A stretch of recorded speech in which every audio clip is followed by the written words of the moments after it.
This is the official launch for the GDV Hub, and my name is Andrej Mocicka, and it gives me great pleasure to welcome you all to our release, the official release of the GDV Hub.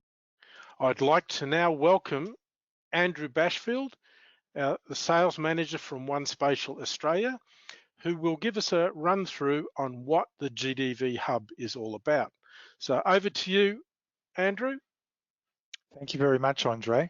So when we're talking about the GDV Hub, the question is, what's the actual problem that we're trying to solve? So the problem that we're trying to solve is the problem to do with as-built data sets that are being submitted to authorities. Typically, we find that there's incomplete data, unverified and unvalidated data as a result of the manual and time-intensive processes that are undertaken to pass that information on. This creates a backlog of information, and then less checks are run on the data, causing longer-term issues with valuations, with the inability to create efficient and effective maintenance programs, the potential for health and safety issues to personnel that are carrying out the tasks. And the officers, usually council officers, are utilising Excel and Access to process data. They only end up taking into account basic validation of data. Disputes occur through interpretation of what checks should or should not be carried out. Then they're determined based on the knowledge of the individuals, which may be incomplete. Consultants who provide the data create a bit of an impasse by not complying fully to the requirements and utilise the authority's resources to carry out quality assurance instead of doing it themselves. Ultimately, the resident is disadvantaged as all levels of service can't be met or are compromised. So let's look at a concept, a web-based concept to address this problem of data going to authorities. So data integrity and compliance with data standards has become mandatory in the industry now, and therefore it's driving up demand for something like a GDV Hub capability. Now, the standard A-SPEC provides a vehicle in the form of a data specification that underpins interoperability and data sharing in and between organisations. This currently isn't undertaken efficiently. Examples of this include the disconnect between IT and GIS, engineering and asset management, GIS and asset management.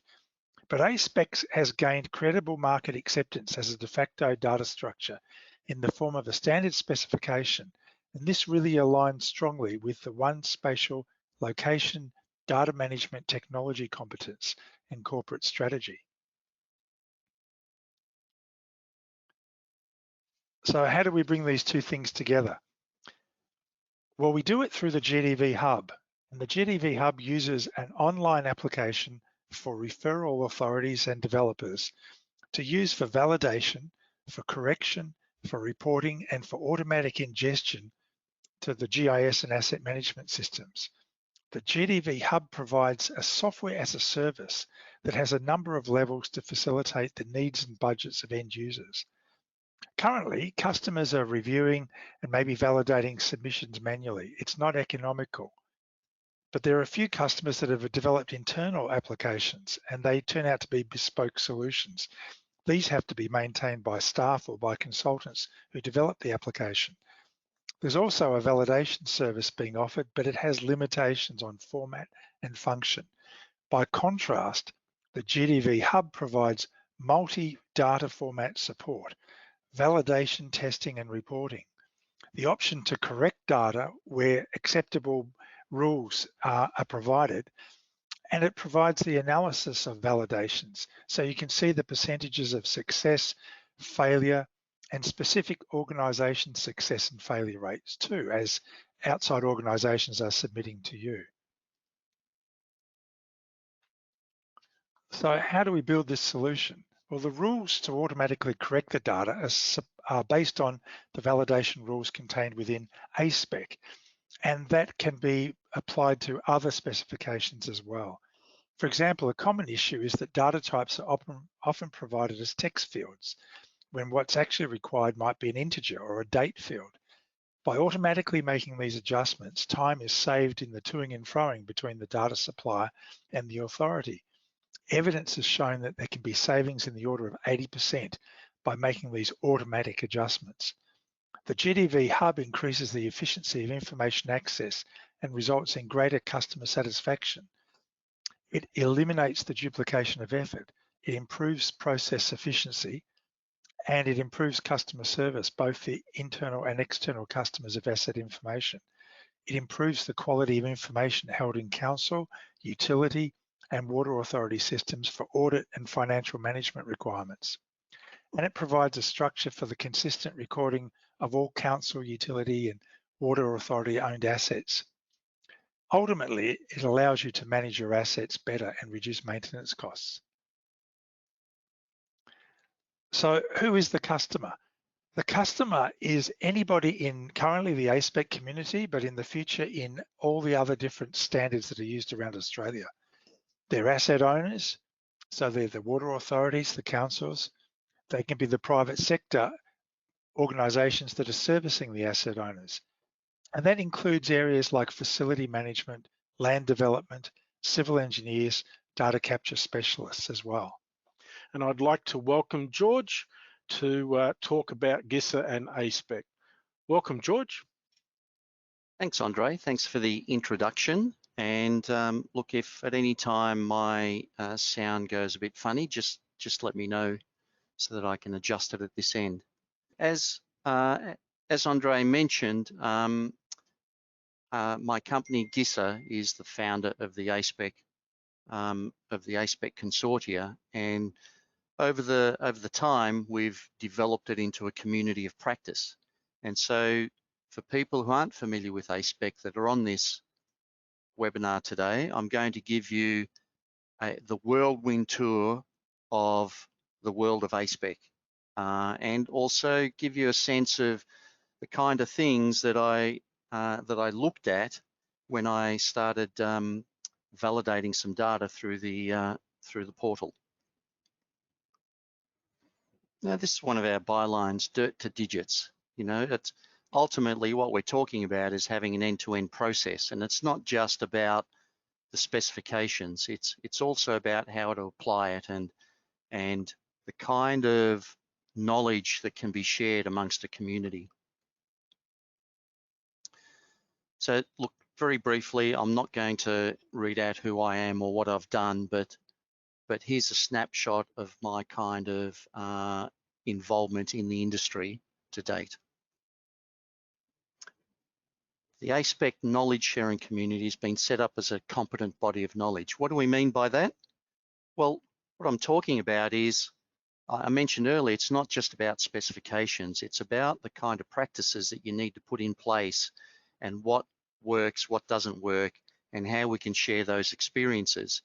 So we're really proud to say that we have a community of practice that has created some experiences that are shared amongst the community, and our community is not just about the organizations that subscribe to the specifications, it's across the broad spectrum of organizations, including vendors and consultants. So the specs, you know, it's 20 years on. We initially published in 2004. So where we're at now is that we have 6 fully defined specifications that are evolving over time. And we've got one that we've got in the pipe works, so to speak, that it's been planned and we're just waiting for an application for it so that we can expand it further. Part of it sort of exists in our D-SPEC specification. And the one I'm referring to is T-SPEC at the bottom of the screen there. Andrew touched on some really important points about the importance of data. And essentially what we've been discovering is that the auditors that are auditing councils and authorities' systems are looking for proven audit trails, particularly for the handover process. How many times have you heard of an instance where an auditor will say, you know, I love your spreadsheets and your balance sheets look good, but prove to me that this asset actually exists? And ultimately, we're looking at what's the impact to a community if the asset owner doesn't know where its assets are. Our current community, here's a map of our current community. And we've also worked previously with RMIT to include A-SPEC as an opportunity for the students to use it as part of their projects. And I'm actually pleased to say that Andrew Bashfield was one of the key instigators of that during his time as a lecturer at RMIT. And it really gave us an opportunity to get into the grassroots to start influencing the students that are graduating and coming into the industry. If we look at the fastest growing suburbs outside of the capital cities, you know, A-SPEC is really well represented. You know, there's something like 30 odd fastest growing suburbs that are part of the considered National Growth Area Alliance. And of those, approximately 17 take up A-SPEC. The reduction of toing and froing is a really critical aspect. Andrew mentioned again that, you know, there's evidence to show that there's a saving of 80% of the toing and froing if particular processes are put in place. What we're looking at is setting the foundation across the whole of industry involvement. And that way, there's certainty and confidence in what needs to be delivered, what's expected to be delivered, and what is actually delivered. If we look at the physical asset, in this case a building, A-SPEC really sits at the tip. So if we're looking at this like a funnel, A-SPEC's at the top of the funnel. It's system agnostic, it's platform agnostic. The opportunity is that the industry knows exactly what to deliver and how to interpret a physical asset into a digital asset. For people who have experienced utilizing A-SPEC, they can probably attest to the benefits to the different targets within our audience. And there's probably others that we haven't covered here as well. But ultimately, we're talking about consistency, confidence, and cost effectiveness. We also have a governance model. At the bottom of the screen, you can see all the different specs. What that really means is that if we look at the groups at the very top under the A-SPEC banner, each of those groups have their own specific requirements. One of the challenges that we've had as part of our role as facilitators and managers of the consortium is to normalize and standardize those requirements. So ultimately, at the bottom of the screen, when someone takes up one of the specifications, there's very little difference between what is required in Western Australia or New South Wales or Victoria or any other state where an agency takes up the specifications. It really creates a great economic model for a business of practice to be established by a consultant across jurisdictions. And as I mentioned before, the collaboration is across industry. It's not just, here's what you have to do. You know, we've created forums, we've created engagement with stakeholders. Everybody across the whole chain of the delivery mechanism, the request and delivery mechanism, is considered a stakeholder. And we endeavour to listen to everybody's areas of interest and importance so that A-SPEC community is a living and evolving community. Andrew mentioned these challenges, so I'm not going to talk to these at the moment. But I want to briefly touch on the three key. Like, you know, I've had a look at the GDV Hub. Obviously, as the owner of the A-SPEC process, we're asked by a lot of organisations who develop tools to make sure that what they're delivering to their client, to their market, is actually in line with A-SPEC. So I've picked my three favourite things from the GDV Hub, and I'm just going to show you some snapshots of those. Okay, but very briefly, these are the points. So I'll start with the first one, mapping your name to the spec. What do we mean by that? So one of the key things that we found was that often the source class, unless it's actually the right name, it can actually fail a validation. What I really like about this feature is you could call it whatever you want, pipe, line, drainage segment. You get the opportunity that once you load it up and you link it to the asset class being the pipe asset class, you can then map it to whichever asset class you want, right? So pipe asset class.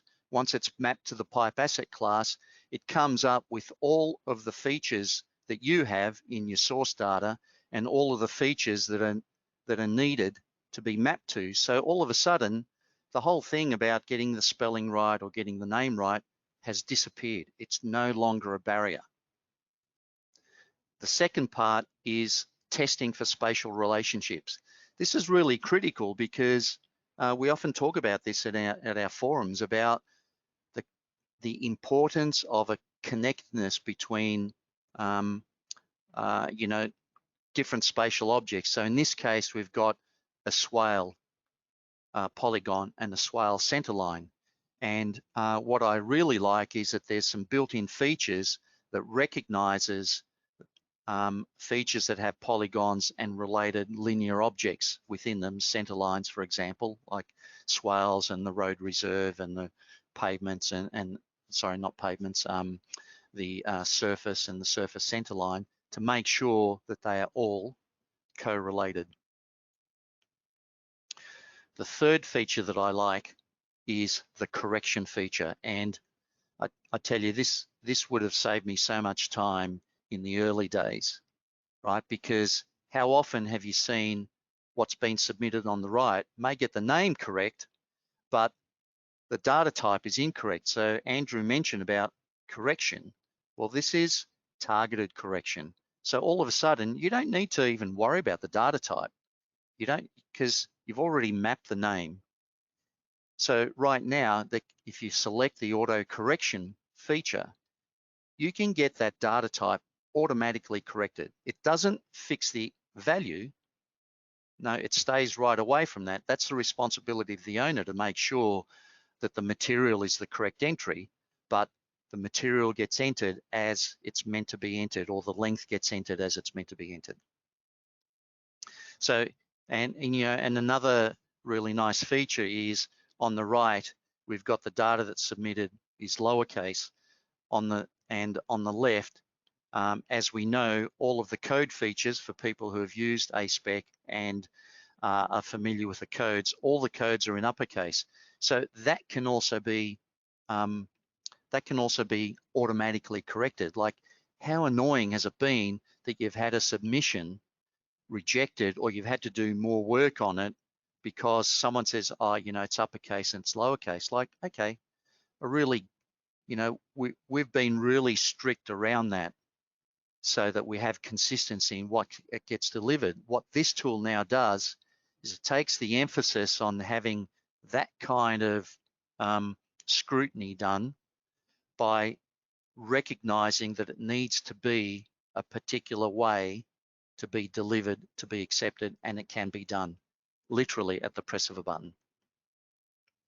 So they're my three favorite features. Thanks for your time. If you have any questions, I'll be here for the full presentation. We will now welcome Ashish Manandhar, a senior consultant from One Spatial, and Gabriel van Wyk, who is the principal from Digital-hive and director of Whereabouts Consulting, who are going to do a bit of a deep dive under the hood on how the GDV Hub works. Welcome, gentlemen. Thanks, Andrej.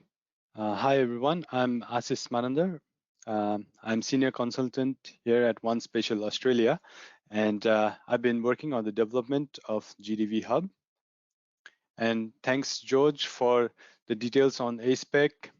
I liked your three favorite features, and I'm sure it will make the submissions on the GDV Hub very easy for the users So I'd like to get into what it is inside the GDV Hub and how it works. The GDV Hub is powered by one integrate and one data gateway, platforms. They are hosted on a secure cloud server. Out of these two, one integrate provides the powerful rules-based engine required for processing large amounts or large rules against the submitted data. One data gateway, as the name suggests, is a friendly portal interface which provides much rich reporting features. So one integrate together working with one data gateway in which we have implemented the specification as provided by A-SPEC is part of GDV Hub. So what is one integrate? One integrate is an enterprise spatial and non-spatial data integration platform. It has its own patented rules engine.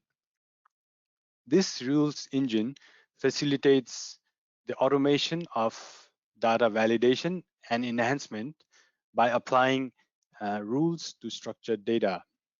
This powerful engine provides better support, better performance than alternatives, especially when there are cross-feature checks between different layers, or if there are large number of rules or large amounts of data to be processed. One integrate also allows to create a catalog of rules. These rules are based on the business requirements of the user's organization, and the users can create rules on their own. In this implementation of GDV Hub, we have created catalogs of rules based on the specification of A-SPEC. On the screenshot over here, on the left top or right top, we can see a rule condition for pipe objects, and on the bottom image on the screenshot, we have a map of actions where each rule is mapped against an action so that we can correct or easily identify the non-conformances. This catalog of rules are managed within one integrate and will be updated on every new version of A-SPEC. The supply data, the user supply data is read into one integrate using a schema mapping definition, which I believe was one of the favorite feature from George. And then this mapped schema is then processed against the set of rules which we have developed based on the A-SPEC specifications. If any rule is violated by the supply data, the violation is identified, highlighted, and reported back to the user. And if possible, if correction is possible, then the correction is also made on the data if that's what the user has chosen to do. And this one integrate platform makes it really easy to identify rule violation hotspots, which means you can easily identify where on the map screen where the rule has violated of your data. One data gateway is a self-service or web portal for spatial data validation, processing, and analytics. It is a modern user interface, and it is very intuitive and easy to use. It is a simple, smart, and controlled way to apply the validation rules or enhancement processes or correction processes for external users, and it integrates with one integrate in the background to supply the data set that you have provided to one integrate for further processing or validation. One data gateway comes with user management, and we can set up supplier groups or groups of users, or have multiple projects and provide different roles to the users so that the admin user or the group admin can see what the submissions have been provided within all users of that group. One data gateway also comes with a dashboard of quality statistics, and it provides information in the dashboard such as conformance over time, list of top violated rules, number of submissions by each user or group. So this kind of dashboard statistics can provide you information on what the quality of your submissions or your group submissions are over a large period of time, and where you actually need to improve or by looking at what is the top violated rules by percentage. As I mentioned before, one data gateway has a project management process built in, where you can create different projects and provide access to different users on to the different projects. As an overview, what happens in data validation is the original data gets passed by the supplier or the user. One data gateway receives those receives the data set and passes it to one integrate for correction or validation, and the validation results as a PDF and a non-conformance spatial data is provided back to the user as the validation result. Similarly, on the data correction part, what happens is the original data is passed into one data gateway, and it is processed by one integrate and corrected where necessary, along and provides the report of what's been done as a output to the user. The application, the GDV Hub application is, as Andrew mentioned before, it's a cloud-based SaaS platform based on one integrate and one data gateway technology.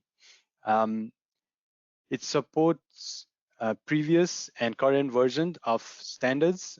Right now, we are supporting A-SPEC standards, so it has support for previous and the current version of A-SPEC. The data can be lodged in three major spatial formats: shapefiles, mapinfo, mid, and geopackage, which we are soon going to release on as well. The benefits for the user is that it is very simple to use and does not require any logging expertise.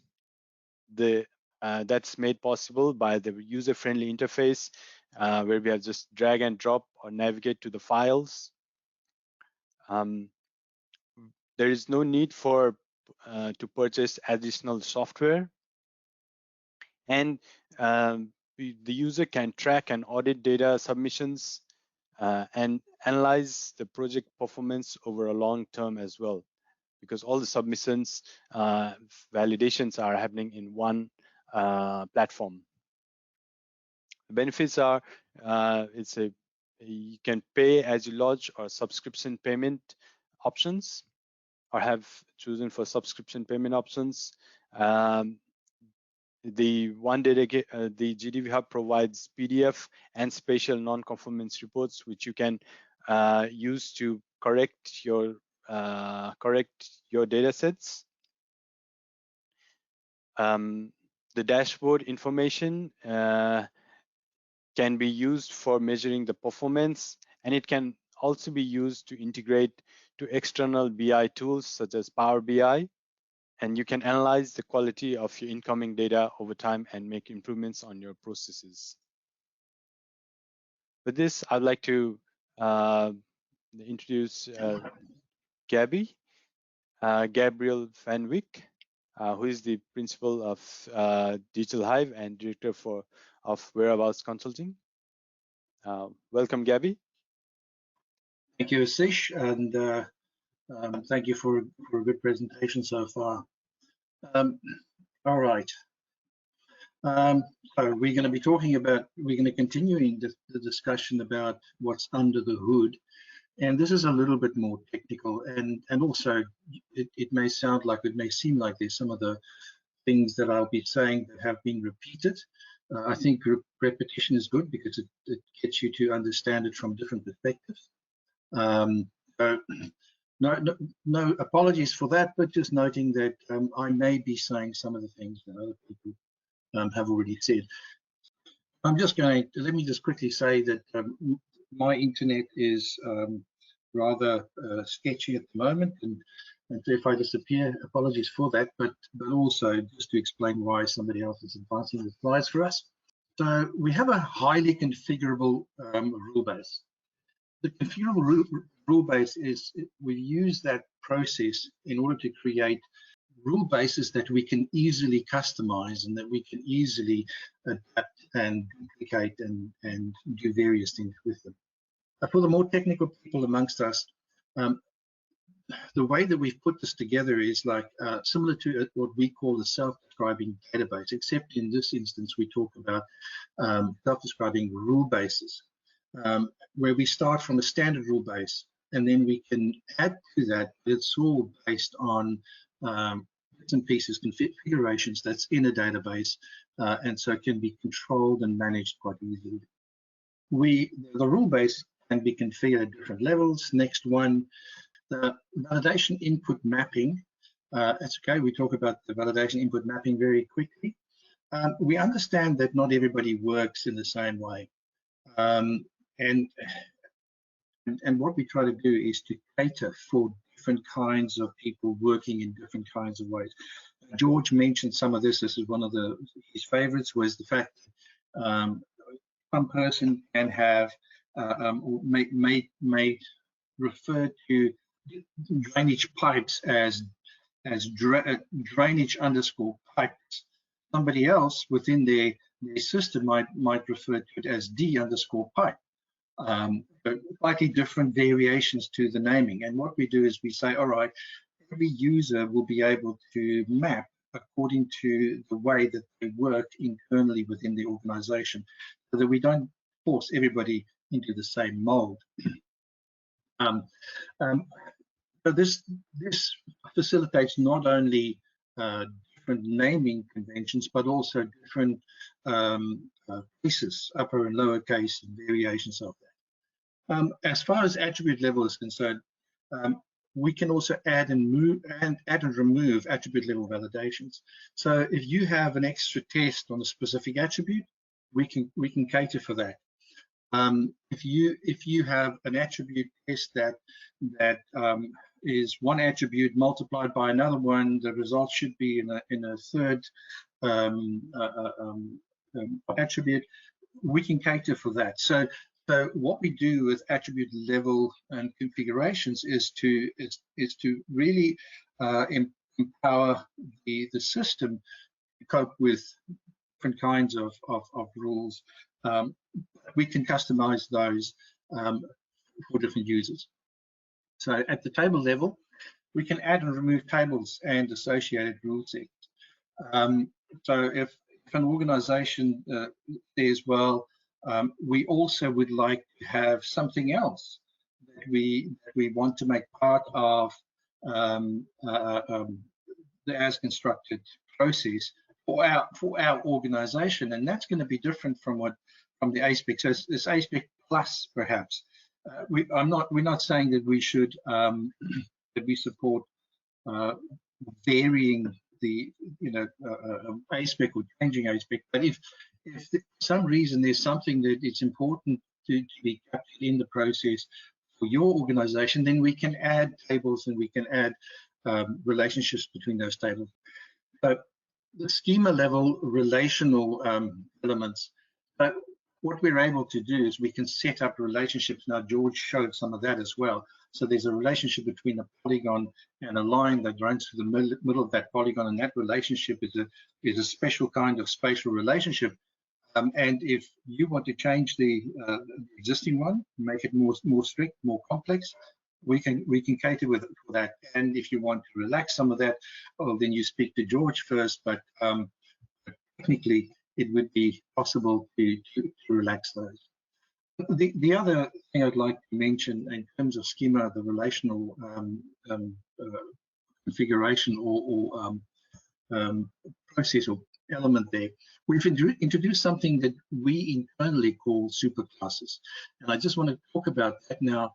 Now, a superclass is not something that we think that the end users would need to know about or be able to manage. But what a superclass allows us to do is, I'll use an example. You all know that pipe number, drainage pipe number, is made up of the head and end wall numbers or the pit numbers. Now, numbers in head and end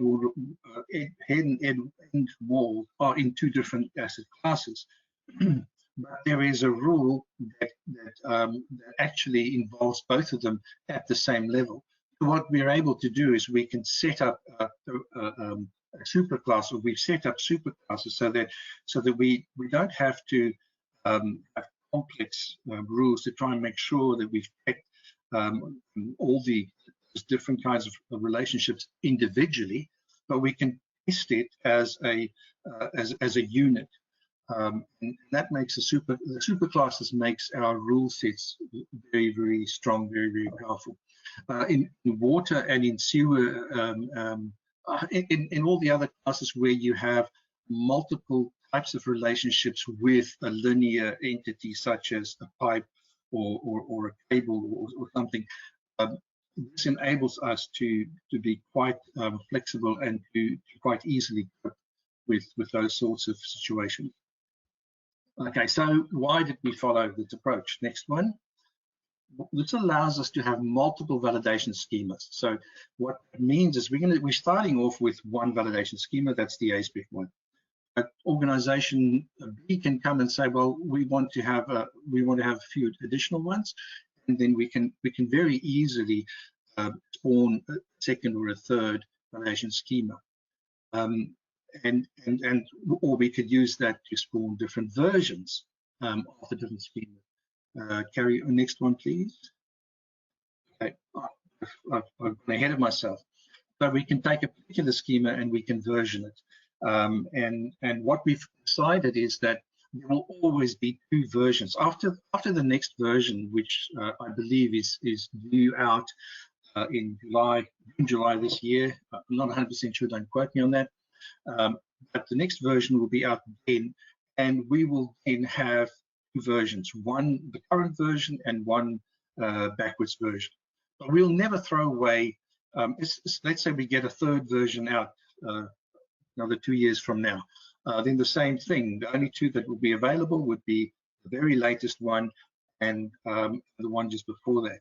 We'll never throw away the initial ones or the older ones, because anybody would come back and say, oh, you know, we have something that needs to be validated against a prior version. And that'll enable us to do that. Then we can, for all of these, we can create custom validation profiles. And the custom validation profiles is it has to do with organizations like a developer who validates against the same spec, the current version of A-SPEC, for instance, but their input labels and attributes may be slightly different, and so we can create validations for them. So they're still going to be validated against this, the original schema, or the original version, current version, I should say, but they'll have a customized, the ability to have customized or different inputs to that process. So out of the box, we won't have error rectification. The error rectification is something that we're a little bit we want to be careful about it. If we took your data and we by default changed your data, then that puts us in the position where we've made changes to data of which we're not the owner. So we have to be a bit careful about error rectification. So as an extra service, we will agree with you to implement for your organization some error rectification. Okay. Like I say, that's an additional service. And the next one, again, the error rectification is highly configurable. Next, please. So the kinds of things where we can fix errors would be things like attribute case. Very often we find, I would say in the validations that I've done for A-SPEC, probably the most common error that I find is case issues in relation to the code lists.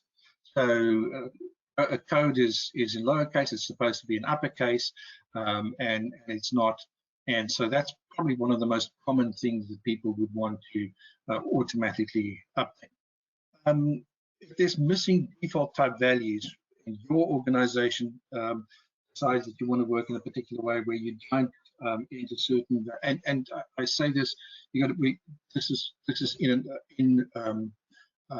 discussion with your organization, we can go and add those defaults. You will still be held responsible for that by the councils, of course, but it will make it possibly could make people's lives easier. Now, spatial relationships, snapping of different things, all data elements must be inside the area extent. So that's a spatial relationship with every asset class that you submit has to be inside the boundary of the area extents. And we will be able to fix some of those issues automatically, especially when it comes to snapping pipes to pits or things like that. Those sorts of error rectification can be added and can be automated so that people don't have to go back and fix those sort of things. It's just one has to be very careful about these things, and we won't rectify your data without your permission and your say so in a particular environment. But I think that'd be a really good additional service for a lot of people.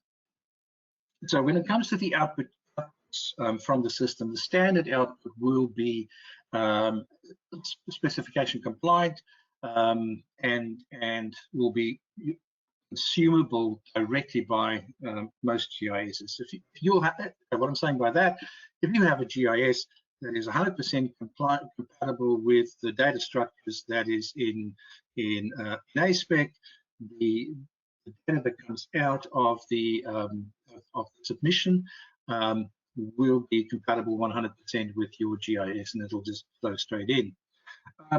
We also have the ability to configure ETL type output. In many organizations, the system has the ability to, sorry, I'm confusing the statement there. In many organizations, what you get from your as constructed is not exactly the same as what goes into GIS or an asset management system or in any other system. You may want to say, I get my data, all the data in A-SPEC compliant, but for the asset management system, there's some elements that you may not be interested in bringing across. And in the GIS, you may decide that, the asset management system is the single source of truth for all asset-related attributes, and they live in the asset management system, and the GIS has a subset of those. So basically, what we can do through an ETL data transformation process, which we can add as an additional add-on, we can configure your data to come out of the portal directly into whichever database you want or whatever format you want, and that will be additional service to you that I think is going to be quite useful. Okay, we ran a beta process, a beta testing process, and I'm going to very quickly just talk about beta testing and the feedback from the beta testing. So, unfortunately, not everybody could complete the beta program. Now, there were some councils who struggled to get their internal processes through in time, and that's a pity for us. But for me, that's a lesson learned. So in future, I know that when we start the next version of the testing, that I will have to have a different way of dealing with beta testers that come out of a council environment, and I understand why that kind of thing happened. We also found that some of the developers found, I'm thinking one particular developer found that their internal processes was not 100% compatible with the process that we've got here. And while we understand how we can work around those processes, for them, using the system as it is today wasn't practical. And we will shortly have a workaround also for them. And that's the kind of thing that you want to learn from beta testing. So internal processes, not everybody has the same, and we also learn from that. Then the beta testing program also identified some issues in the system. There were issues with our reporting, and you know, when I write a report, I'm fairly technical. I don't always see the technical issues, and sometimes people look at this after I've written something and they say, well, what is this? What does it mean? And so the beta testing program helped us to highlight some of those questions that people have in terms of what does this report mean. And we will continue to take feedback because what we would like to do is we would like to get our reporting to be absolutely spot on for everybody to fully understand what's going on. Interpreting the error messages, I may interpret one message in one way and a beta test interpreted in a different way, and so this also highlighted that kind of thing.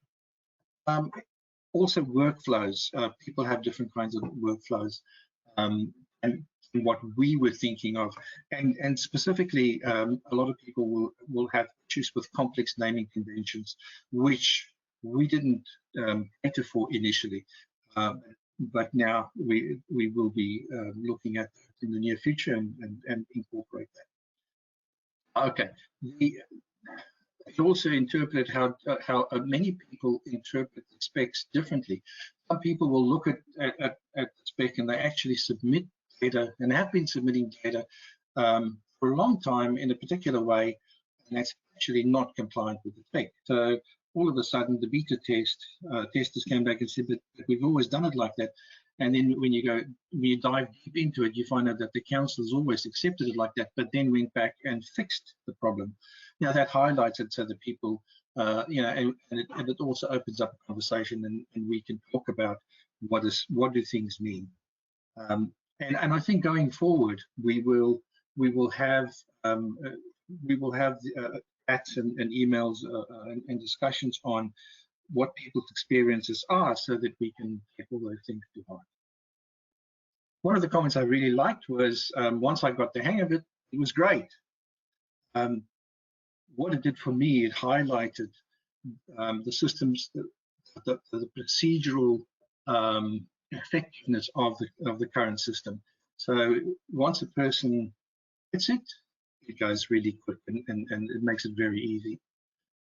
I think that the thing that I appreciated most from beta testing is that once you in the hang of things, once you go through the process and you know what you're doing, people say that it's a real time saver. And I'll leave it at that. I'm now going to very quickly talk about what's the next steps with regards to what you need to do. So the next step that you need to do is you need to go and register on the GDV Hub website. It's quite easy, www.gdvhub.com, and you'll go to a page. It'll give you a bit of an understanding of what it's about, and you can register in there. And once you have registered, you will then be given access to the GDV Hub portal. So you'll be given a username, password, so that you can access it. You will be provided with a trial on the Hub for 5 free submissions. So they can be a D-SPEC, A-SPEC, O-SPEC, or all of the specs at the same time, but each one of those is a submission. So D-SPEC will be 1, A-SPEC will be 1, and O-SPEC will be 1. You can use your data, or you can use sample data that is available on the portal to help you understand how to go about doing it.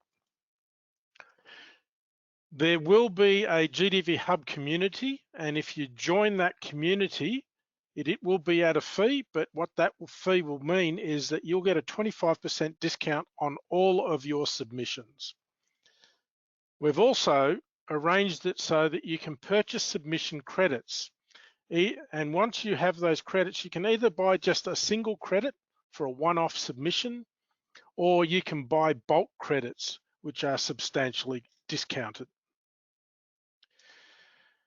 And what you also will be finding with the GDV Hub, while we have been talking about it being for A-SPEC, one of the things that we have made sure is, and because of the fact that one spatial's one integrate rules are so configurable, we will be providing the GDV Hub, which is a geographic data validation hub, for other standards that are available or are in play within the Australian marketplace, such as the ADAC, FNQ ROC, and others. So stay tuned for those. If you need assistance, the A-SPEC standards, naturally you go to GISSA to get more information. If you're looking for assistance on the A-SPECs with regard to the submissions, Digital-hive will be your center of expertise. And if you are having questions or needing assistance with regard to the GDV Hub portal, One Spatial will be your port of call. We will also be following this up on the 17th of February, where we're going to do a lunch and learn, where we will actually be online and going through doing a sample, or you can bring in your data samples, or we'll be running with our sample data and actually running through answering questions in a one-on-one with people that are interested in a team session. And we'd invite you to register your interest in that, and more details on that will come. Now we are going to present the future of the One Spatial products, and from Bob Chell, the CPO and CEO from One Spatial in the UK. Hi everybody, my name's Bob Chell and I'm the Chief Product Officer at One Spatial. And I'd like to talk to you a bit more about what you've heard from George and Gabby and the team around the GDV Hub. Just give you a little bit more detail about our future plans for the technology and the products that underpin it, as well as the GDV Hub itself. So the GDV Hub, as you've seen, at One Spatial, we build a lot of our products and tools and software components with our location master data management theme running through the heart of them. Everything that we do is around making sure we can quality control and look after the data that you manage at the enterprise level. So we build a certain amount of data governance around all the things that we do, whether we're auditing and cleansing the data, syncing it with other systems, making sure that we update and change the data that we need, and all that analysis that goes into it. And every time we do that, we're trying to make sure that the data that we're managing is current, it's complete, it's consistent, and it's coordinated, and then we can be confident in what we do with it and make sure that as the data evolves, we're always keeping it in check and controlled. And it allows us to master our data wherever we want to work on it. So you've seen with GDV Hub that's been presented, that SaaS-based approach to a really low-cost, quick and easy way to say, here's my data, I need to check it out, and it gets controlled and managed correctly. So the GDV Hub is a really good example of where we've used both our portal product, our rules engine product, built that business-focused application for you, using all the server and enterprise and scalability skills and techniques that we have at OneSpatial. So the things that drive a lot of what we do, the products that you've seen, you can obviously see that automation is really important for what we do. So we really believe that trying to automate everything is a key to success and giving you quick, easy to use applications. It's built with governance at the heart of it, making sure we can control what we're doing. And we're constantly looking at how can we take some of those repeatable operations away from people around that data quality space. We've built things so we can make sure we can deploy them using all the latest techniques that are available to us. So making sure that everything runs in the cloud so it's easy to access, there's less reliability and need for you to manage all these systems and install all the software locally. So that portal approach really gives us the ability to make sure we can get everybody set up onto the system, give you access to the things that you need, build it all in the right way in a nice, safe, secure system. And it allows data to then flow between the systems, and really looking at trying to reuse or recycle some of the data you've got as well. So we can look to do things, not just validate and find out where can improvements to the data be made, but as George and Gabby have sort of talked through, actually correct some of that as well, so we can reuse what we've already got. And the way we do that, the way that those themes you see come through in our products and applications, is where we've been building a no-code rules engine. So a rules engine that allows us to validate and fix data as we see it, especially spatial data. And we've also adapted it to make sure we can make use of machine learning techniques and other knowledge engineering techniques that are available in the industry.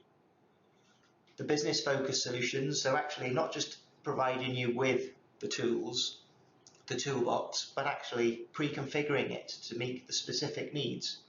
A-SPEC is a great example of that, which we focused on for GDV Hub.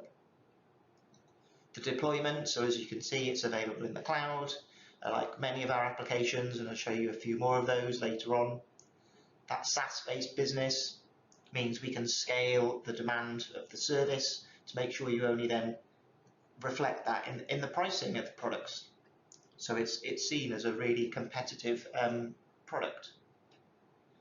There's also APIs to all these components. So if it's something that you thought might be useful locally and you wanted to take offline with your own business and systems, then yeah, we're seeing a lot of use and an increased demand actually to make sure that the product could be integrated into other bigger systems and workflows if needed. And we're constantly looking at different data connectors, making sure that the data we manage, we've talked about a few of the different data formats that GDV Hub supports, but always looking to see, can we kind of join that up and make sure we can connect and extend what we've got to new formats in the future. So as far as web portals go, some of the things we've been doing recently has been around making sure that, as you saw with the dashboards that were available within GDV Hub, there's APIs to control both what the application does, so how it gets used, so when you submit data, how do we manage and control that process, as well as getting statistics out of the system. So how did my data go? How many times have I used the system? What particular rules might be causing the errors to be identified in the data that I've got? And we're also looking to make sure that schema validation, as well as schema transformation, if you like, changing the data in its forms, is also going to be a key set of features that come into the products over the next 6 months. And workflows, making sure that we can plug together complex and interesting workflows to give people the right notification when certain events happen, and even plugging these systems into other systems. So almost producing this systems of systems approach. They're all key aspects to our web portal. Our rules engine as well, some things we've done recently, which I'll touch on later, is introduce 3D capability to the rules engine. There's lots of data sources that we're working on and making sure that we can scale the system, as I was talking about before. And a key to it, the schema validation, the schema transformation work, the way the rules engine works with the portal, so one data gateway and one integrate. We're always looking to make sure we can automate everything for our users to give them that great user experience.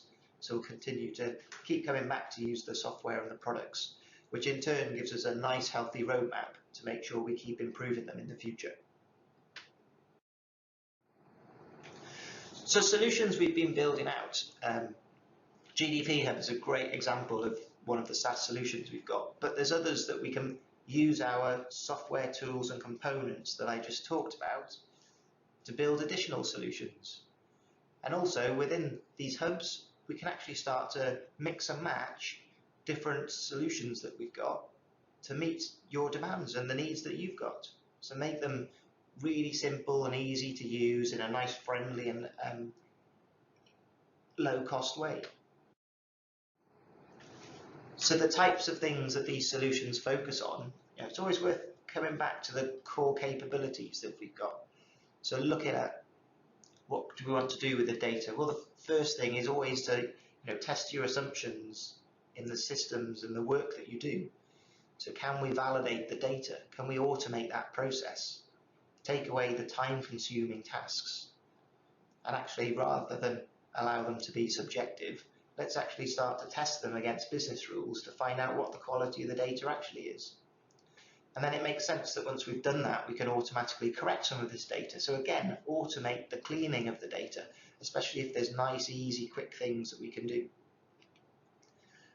And then the data enhancement is also another area which we find some great little solutions that we produce, especially in the GIS space, when you start to bring all the geographical data together, and you sometimes start to see where there might be patterns or gaps that people notice, where we could actually use the same rules-based approach to transform the data or create the information that we know is missing.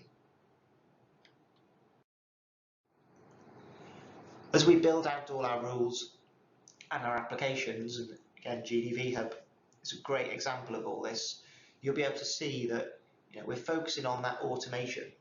So can we automate what we do and build our rules in a no-code way? Ashish showed you a little bit of that earlier.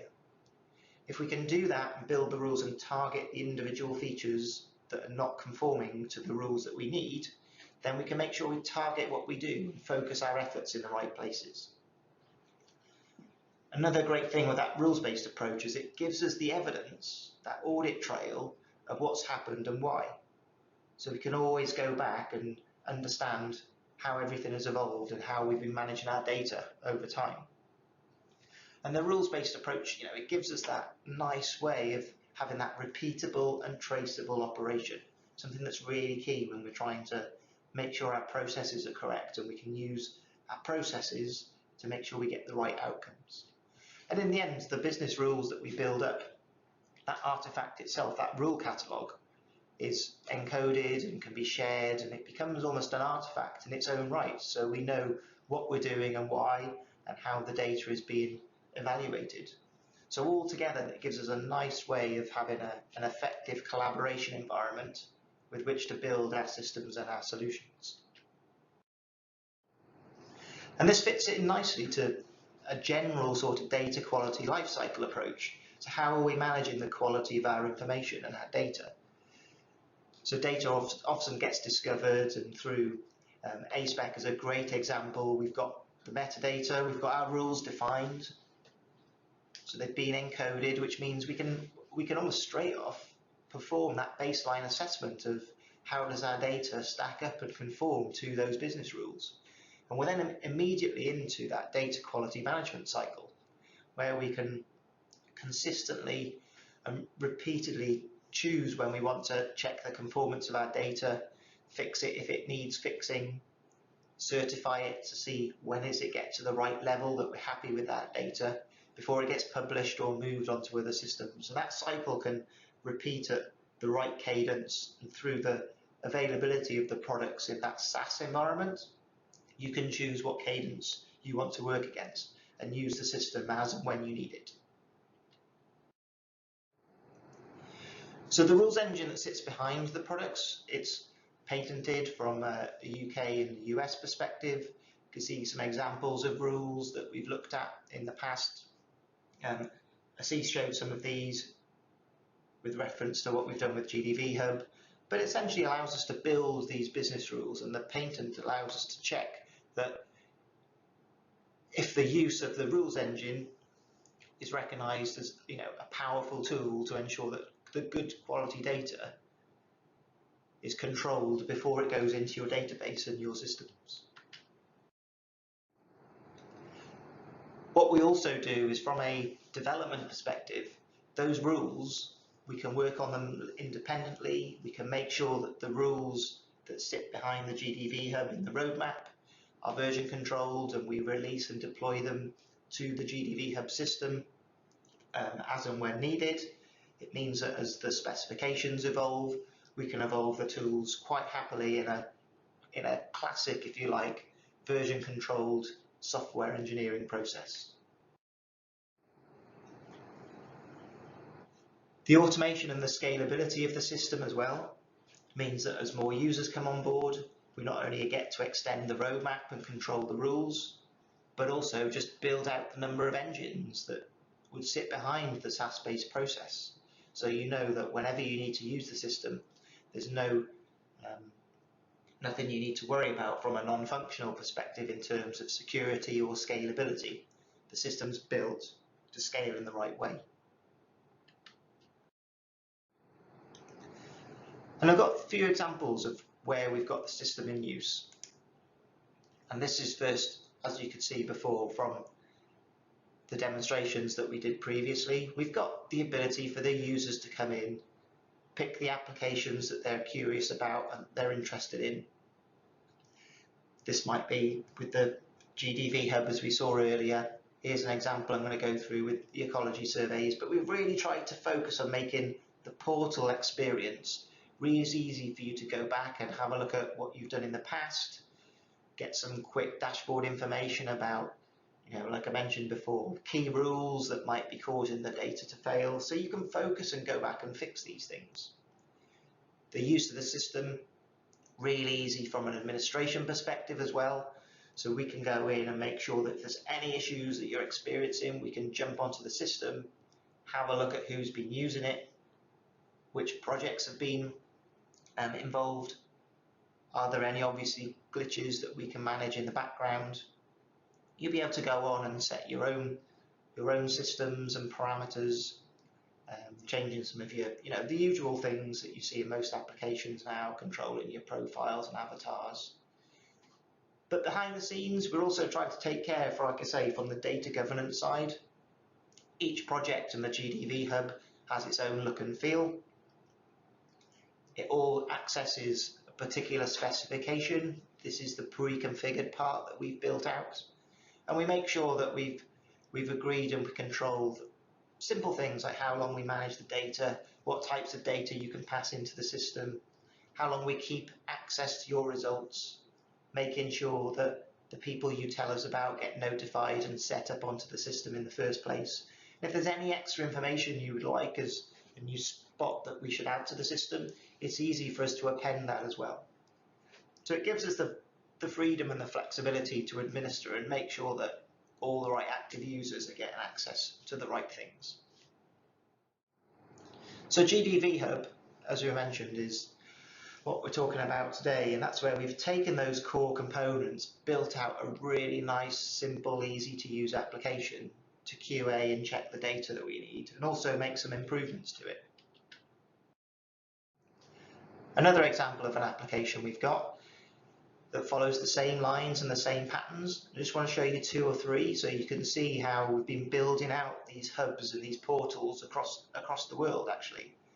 So position accuracy improvement is all around, can you automate the process of adjusting the data if base maps have changed or if you know things are slightly inaccurate. So here's an example of some data that we're working on. We can see that we know from a base map perspective the data's not quite right from where we've analysed it. So this is an example of using our PAI application to say, well, actually, I want to submit that data that I was processing. I want to pass in some what we call shift vectors that will be pre-calculated. So working out that, well, this is where the base map data was before, this is where it is now it's been resurveyed, so the accuracy of the data is improved. And then actually you're going to use those shift vectors to correct and shift my asset data. So in this example, we can see the little lines which are effectively the shift vectors saying, I want to move the data from A to B. That allows us to complete the submission just in the same way that you did with the GDV Hub, and we can then output and get that access to that data back. And then as you can see, if I have a look at the information that's just been loaded, and quickly check out the data as well with the different base maps that are available, where you can see the data in the old stage is not quite right. Here we can start to load on and just have a look at some of the additional shift vectors, which again were matched from the system we saw earlier with the PAI hub. And then we can see where the corrected data is then moved to.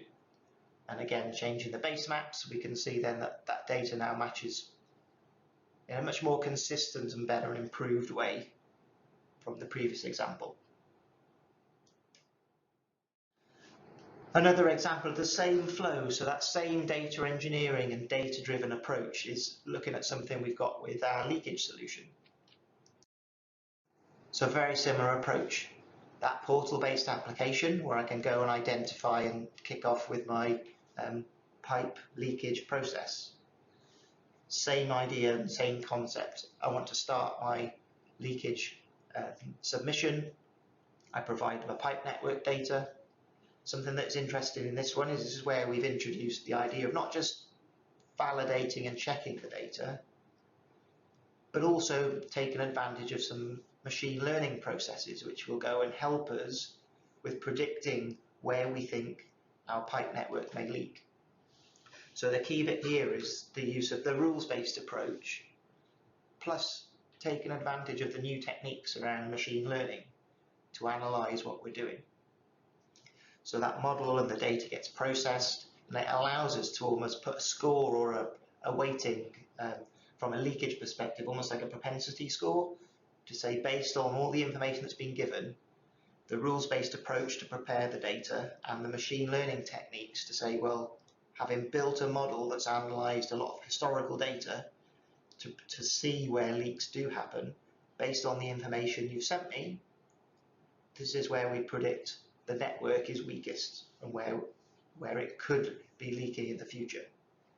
But exactly the same approach from the portal and the rules engine side. We have a simple submission we want to make. We run through the processing. Processing allows us to give that score to the data that we've got. And then that allows us to go and focus our efforts on how we might want to fix up or help proactively manage the network better. And the usual process that we've got: complete the steps, download the data, and the history behind everything that's done is being managed in the system.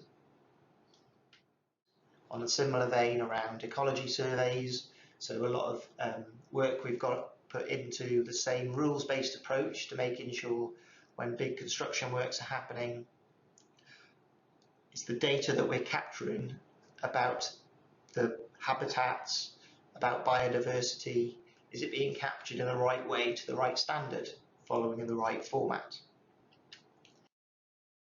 So again, same sort of approach, where we go in and we actually want to start a submission to submit the data that's been captured as part of an ecology survey, upload our data into the system,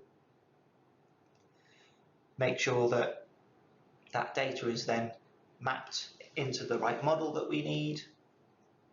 Once that mapping has taken place, we then go through and make sure we can process and check the data. So has everything been captured as we were expecting?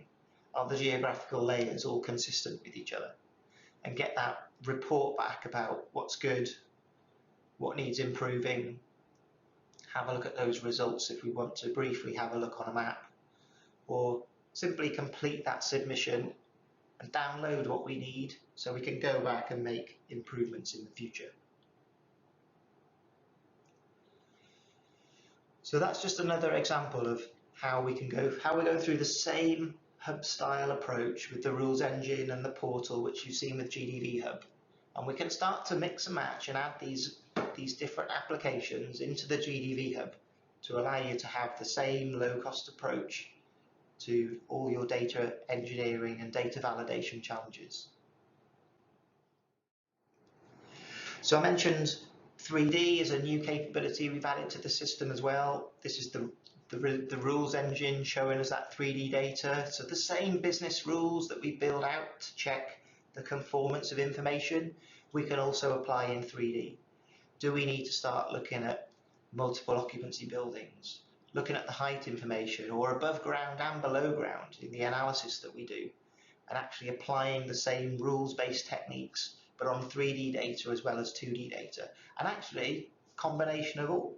So combining the 3D information with the 2D information to give us the really powerful analysis that we need for our data engineering challenges. Artificial intelligence is another example that I showed you earlier with the leakage solution. So really the rules-based approach is one of the earlier AI techniques that we adopted at OneSpatial in the work that we do. And looking at things around machine learning, knowledge engineering, deep learning, neural networks, they're all just other examples of machine learning that people are adopting and actually bringing the two together. So bringing different techniques together, the rules-based and the machine learning techniques, a neuro-symbolic approach, is really leading to some great results and great solutions that we can build out in that automated data validation and data correction journey. So hopefully that's given you all a flavour of what we're doing at OneSpatial, why we're doing it, the core products that sit behind the great GDV Hub solution that you've just seen, and also gives you a little bit of an insight into what will also be coming as we build out additional applications and solutions into the GDV Hub and make them available to you all as a user community, so we can just make your lives easier, make some of those time-consuming repetitive tasks around data validation and data improvement just easier and take the pain away, so you can focus on the key things that you need to do to run your businesses and do your jobs quicker and more effectively, and take your expertise and allow you to focus on key tasks once we take the pain away, if you like, of some of the just automating things that we know we need to do in a repeatable and a consistent way, and get you access to those tools in the cloud in a cost-effective manner. Thank you. Just mention very quickly upcoming events. As we mentioned, the Lunch and Learn, where we will be working with the GDV Hub in a hands-on environment where people can come in, play with it, work with it, ask questions, etc. As we mentioned, if you want to start with it now, please go to the gdvhub.com website and register yourself, and we will then set you up so that you can start working with it right now. We'll also be at the March SSI conference in Victoria, and look out for us at Locate on the 24th to the 26th of May in Canberra. I'd like to take this opportunity to thank you all for attending, and we look forward to catching up with you at the Lunch and Learn. From there, from everyone at the OneSpatial and the Digital-hive, we thank you very much for your attendance and your attention, and thank you, goodbye, and we'll hopefully catch up with you soon.